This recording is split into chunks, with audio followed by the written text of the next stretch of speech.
So Donald Trump was asked by reporters today in the Oval Office if he would help get Kilmar Abrego Garcia back from the El Salvadorian prison and put him before a judge, especially if that judge were to hold the Trump administration in contempt for not doing so.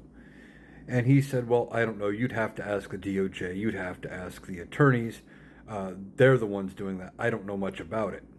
Now, he's doing what he always does, which is deflecting away. It's not his fault, not his responsibility. Somebody else screwed up. That's how Donald Trump operates. Nothing bad can ever be his fault. It must always be somebody else's. That's what he's doing here. He's trying to set up reasonable deniability. So when this thing goes south, when the judge gets fed up with all of the delays and does hold the Trump administration in contempt, and tries to put somebody in prison because of this for criminal contempt of court. I've talked about that in another video.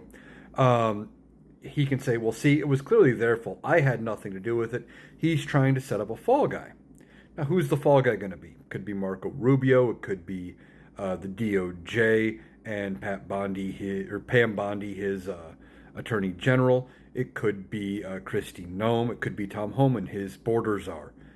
It could just be some attorney that he's got on the case here. It could be any one of a number of people. But again, it's going to be somebody Donald Trump is going to put out that it's not his fault. Now, he went on a ramble after that, talking about how, many people came in over the border under the Biden administration, which wasn't part of the question. And then said, well, a couple of weeks ago, we were down to just 9 people. 9 people were all that crossed.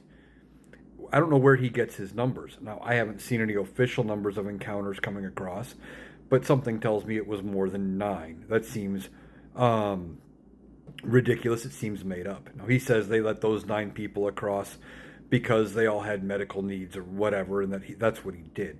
But I think he's making it up because Donald Trump will just throw something out there because he knows his base will just regurgitate it because he said it, and they won't fact check. Fox News will run it, and an even larger percentage of Republican voters will continue to repeat it because Fox News had it out there, whether it's true or not. And Republican voters give Donald Trump the credit for knowing things we don't know just because he's president. They think he's in on something.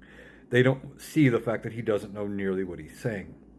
But Donald Trump is setting up the fall guy for this case involving Mr. Garcia, who has yet to be returned to the United States. Nobody has actually confirmed that he is alive and well in El Salvador, other than people in El Salvador, but they haven't spoken to him directly or anything like that.